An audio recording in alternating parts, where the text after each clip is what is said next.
So covenant was to make sure that there's exchange.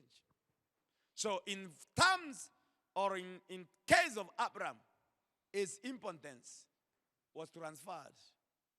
The power of God, of resurrection, that brings life, that makes people young, transferred to Abraham, the creation. So there was exchange. There was something that took place. So there is exchange in your life.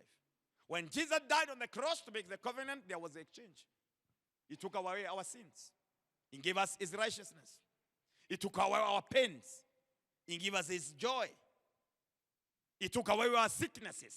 He gave us health. He took away poverty and gave us wealth.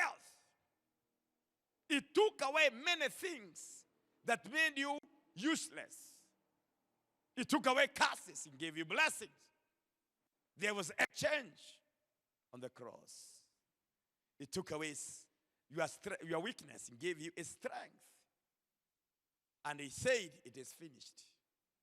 On the cross, in defeated forces of darkness that will defeat you, he took the battles to be ace and gave you peace.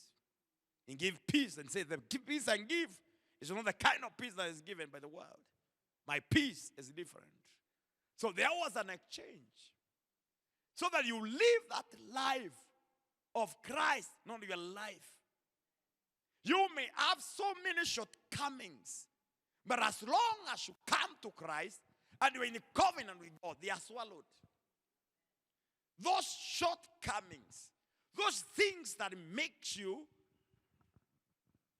not to be perfect, not to do things that the way you are supposed to do, they are swallowed, they are neutralized. Me as a person, I have a lot of weaknesses as a person. But when I put on Christ, I look different. There are some things I can easily do. There are things I can easily conquer because I am in him. I am drawing strength from him, getting power from him, walking with his strength, not my own strength. And that is the power of the covenant. Covenant is supposed to make you greater than ordinary because your weaknesses are swallowed, by your challenges are swallowed. So there is physical and spiritual exchange that takes place. So there's a changing in the physical. There's a changing in the spiritual.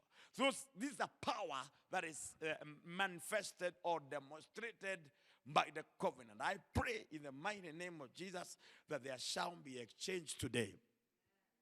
That you shall release or relinquish the body that is full of sickness. That body that is full of sickness, release it. That you receive the new body. There is regeneration by the Spirit of God. I pray that you can receive another touch. In the mighty name of Jesus, I pray that the power of God will be made available to you. I say the power of God shall be made available to you. The strength of God shall be available to you. All the things that God has preserved for those who are in covenant with God. May you receive that strength. May you receive that exchange today in the mighty name of Jesus. God told Abraham, you shall be a father of many nations. I shall multiply you. That is my covenant with you. That is the promise that I am making. This is a pledge that I am making. I'm coming to make you. You are not the one making yourself fruitful. You are not the one that is multiplying yourself. I am the one who is going to do it. You don't have the power, but I will transfer my power to you that you may be able to do the things that a person normally cannot do. I pray in the mighty name of Jesus that you'll be able to get the power of God. May your weaknesses, may your poverty, may every shortcoming coming you out. May the Lord do it by the power of the covenant. You are in the power of the covenant. The power of covenant is able to make a small boy kill a giant. This is where David was hiding from. David said, who is this uncircumcised? Who is insulting? Who is defiling the army of the Almighty God?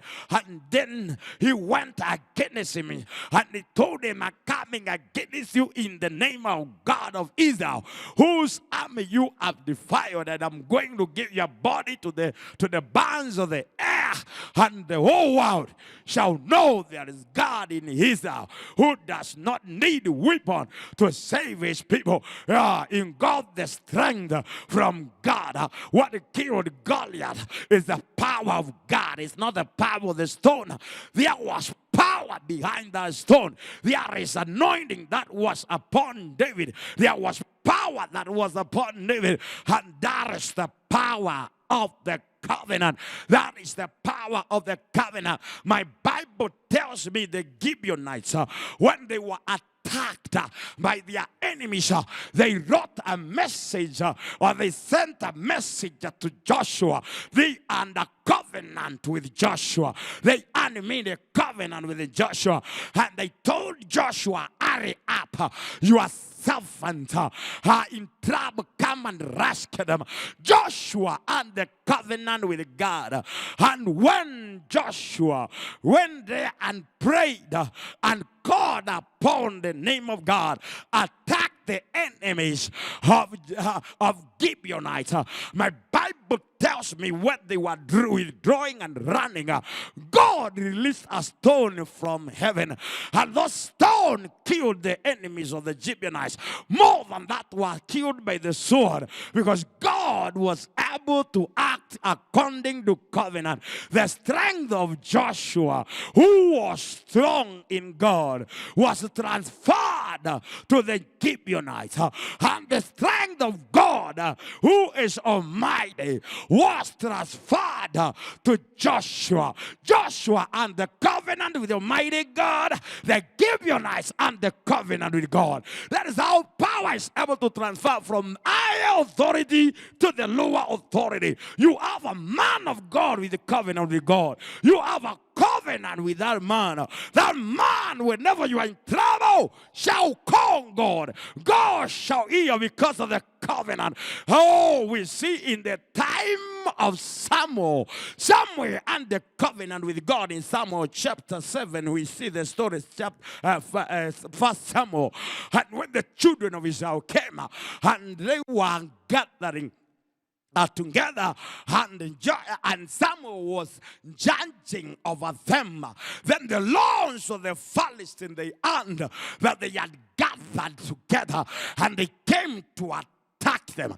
And when they came to attack them, my Bible tells me Samuel gave a suckling lamb to God and called upon the name of God. And God heard the prayer of Samuel. When he heard the prayer of Samuel, then God ascended and he thundered from heaven. When he thundered from heaven, the Philistines were overcome by the Israelites, and they were pursued. And from that time, there was dominion in the time of Samuel. No Philistine dared to come into the land of Israel all the days of Samuel, because the power of covenant began to help. I pray that the power of the covenant that we have with God through our Lord Jesus, its authority and power shall be transferred to us today, that we shall see God thundering. We shall see God releasing stones. We shall see God helping us in any way that he can help us.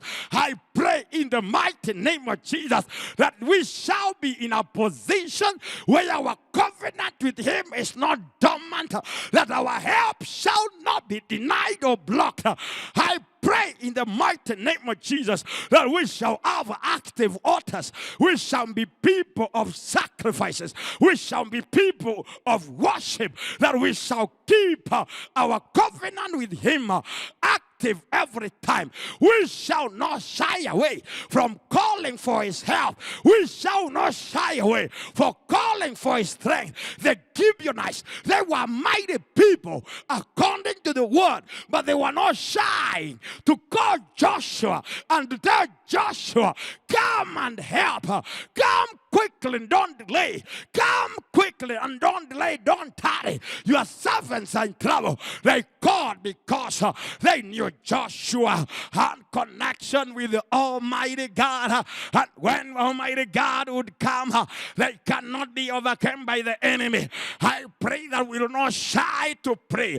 We shall not shy to go before God.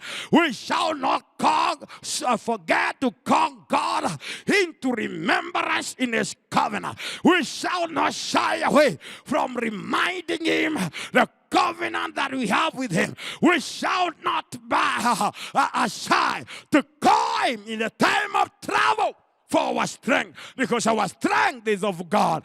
I said our strength is from the Lord. And when we call him, it doesn't matter who is against us. If God is for us, who can be against us? I say, if God is for us, who can be against us? I want you to understand that you are not supposed to enter into covenant without understanding its implications. Some people are in covenant, but they don't understand the purpose or the strength or the weakness, the merit and demerits. That's why most people are affected. Now, I want you to understand, even in occultic and in the world, in just world, demonic world, people enter into covenants. They don't just do things. They enter into covenants. Those who worship the devil, chaotic men or chaotic people, they do a lot of things. And if you violate that rule, you don't draw the wealth, you don't draw the strength. The strength goes. You faint. There are those who are told for you to maintain this wealth, to live with mad women, if you are a man. This time. There are those who are told to sleep with virgins. There is one pastor, I don't know how true it was. That message was circulating all over social media. That he was able to finish the stock of virgins around him. And then trouble came. Because he was told for him to maintain power and to preach the gospel. He must be sleeping with those virgins. So when they were exhausted, he exhausted the stock. There was no one who found to be virgin around. So that he started to be tormented by those powers. And he sent a message to one man of God to pray for him. And even before he was prayed to, they killed him. Because they cannot dare you to expose their secrets. So some people are very demonic. They enter into covenant. You may fear. And they are very serious. When they go to the witch doctor tells them before sunset, you bring a cock that is yellow. You will look for a yellow cock with all your strength. And you don't want to fail. You were told, bring the cock that look like this or this. You will run and gather all those things. And sometimes they tell you to bring difficult things so that they can test your strength, that your faith. It is your faith in a negative manner. They can tell you bring 10 cents, 150 cents, 6 shillings, 5 shillings when they are together. And then they can tell you, and 10,000. So what they need there is 10,000. They don't need those things. All others is to build your faith.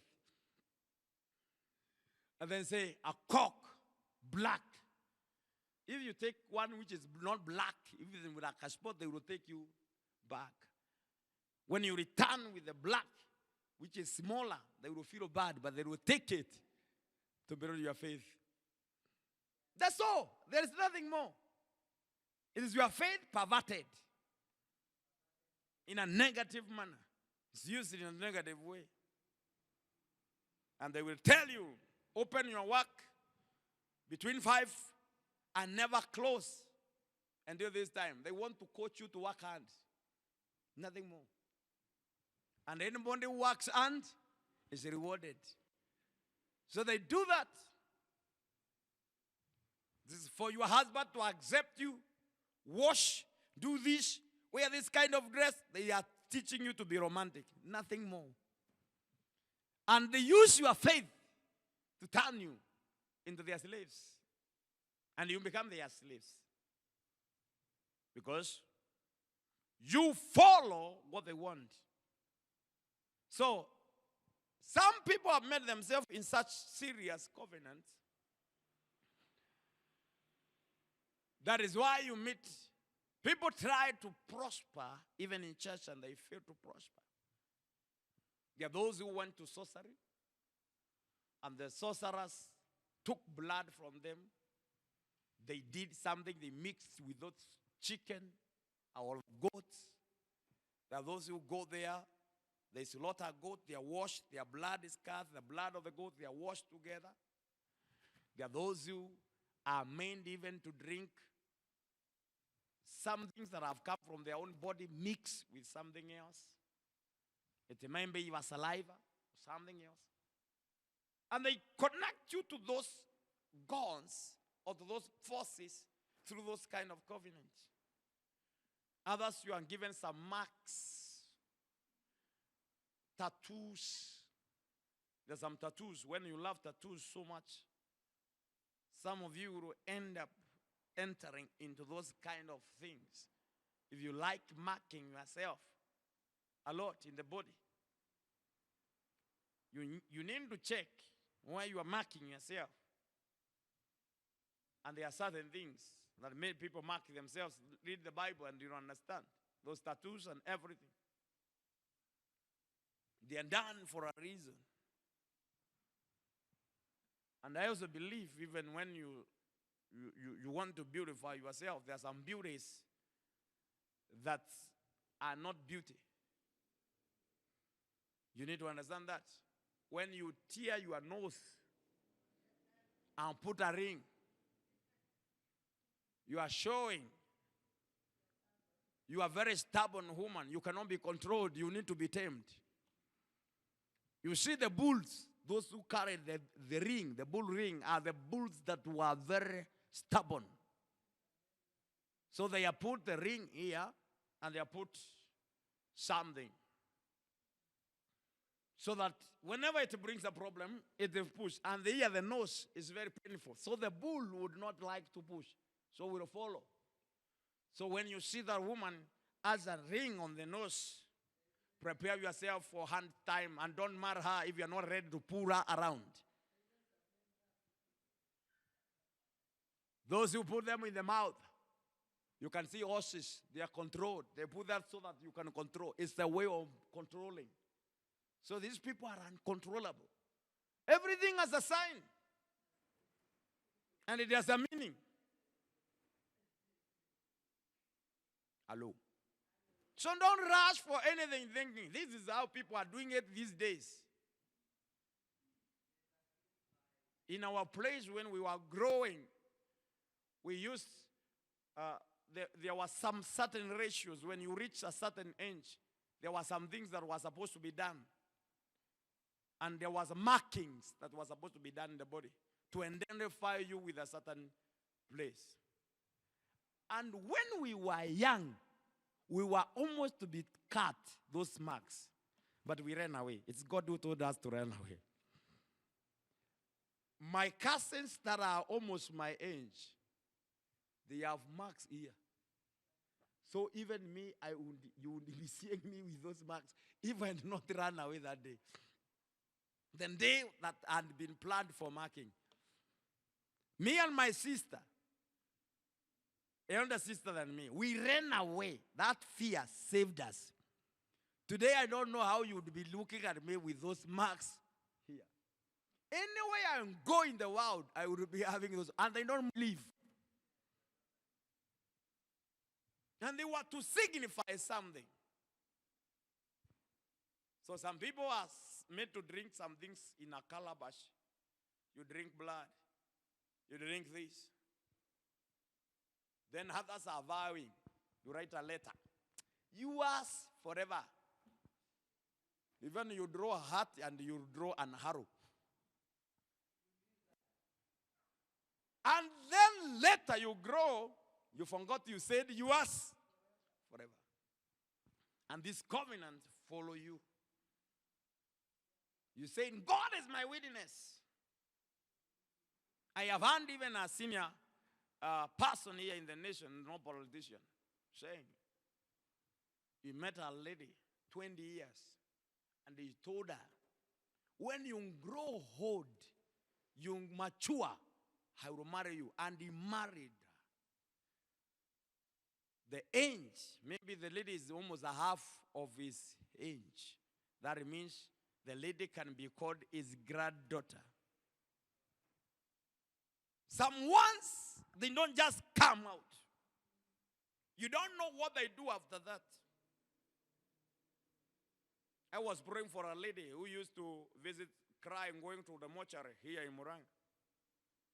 Crying, going to the mortuary every time, and the children when they come out of school here, run towards the mortuary saying they are going to pick their mother.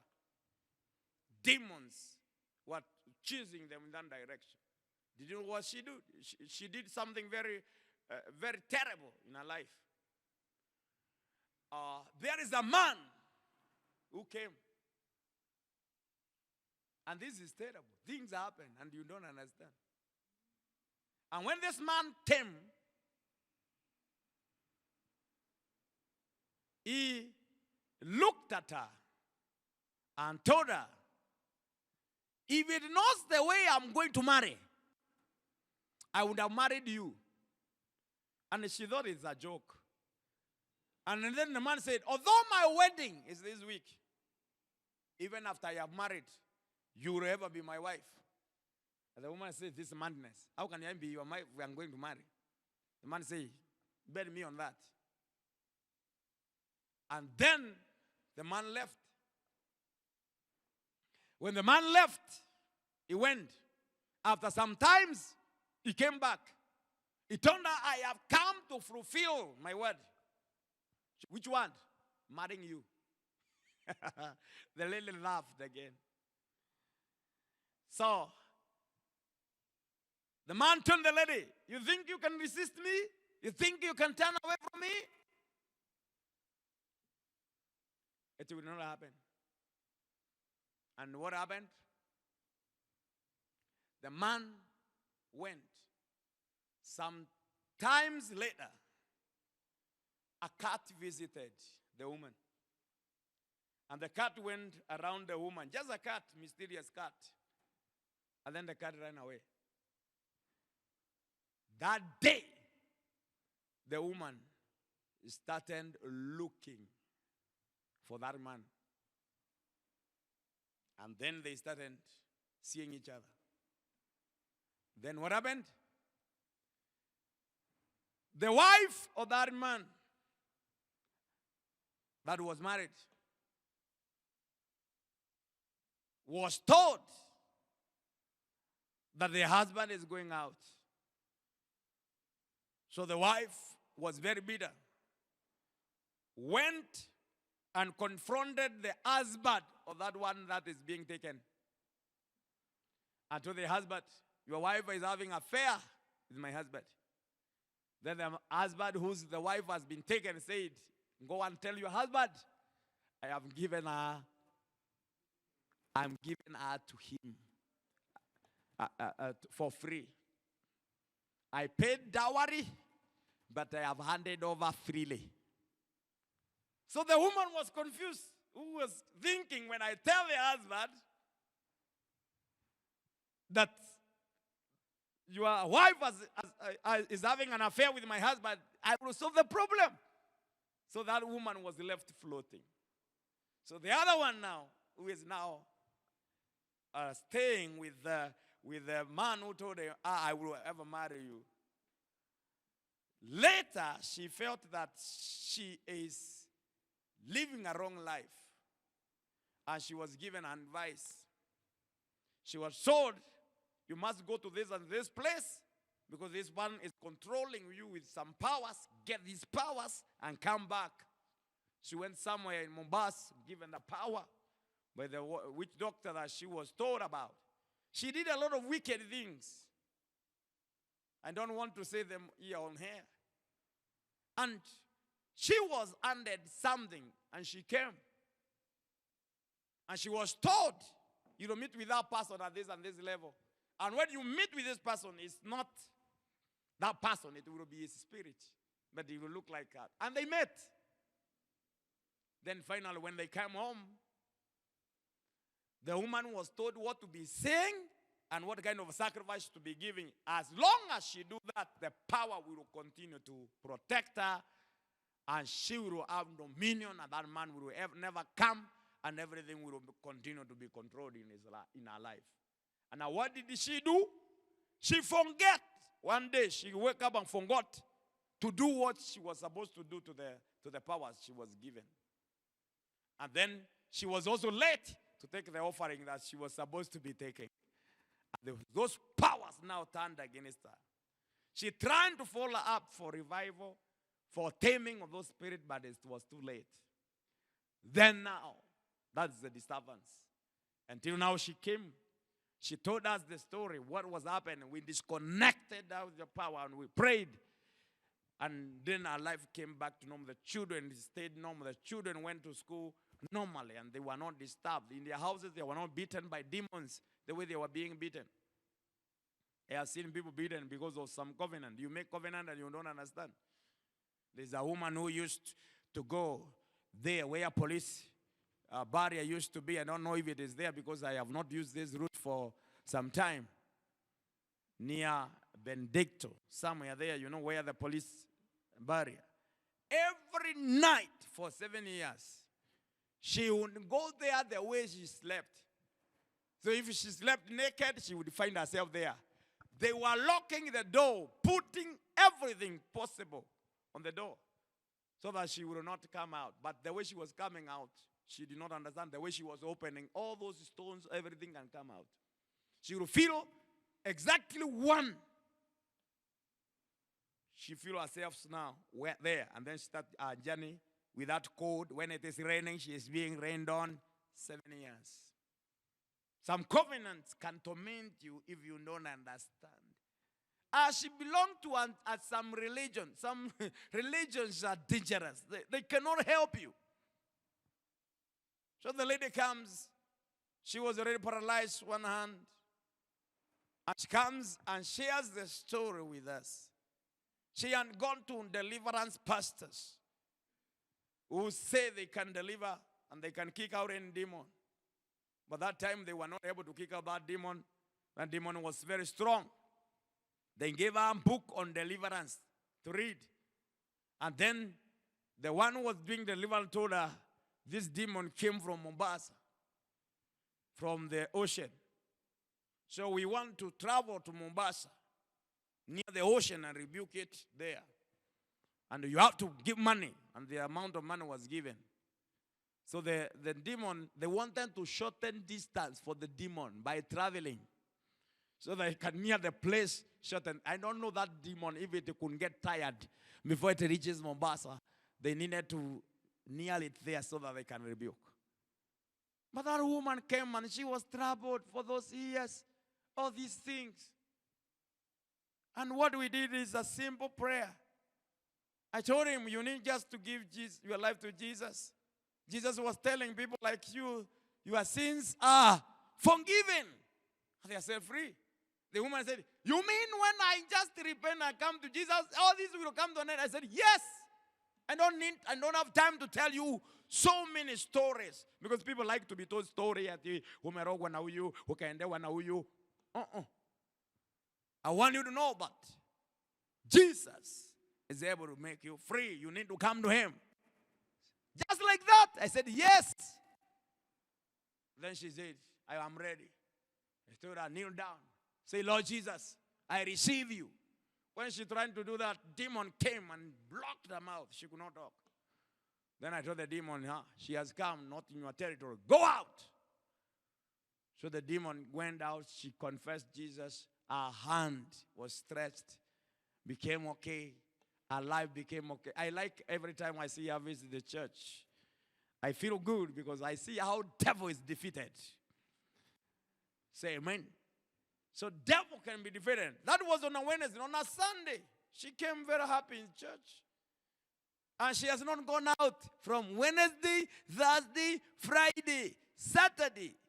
Those 4 nights. She did not find herself out at night.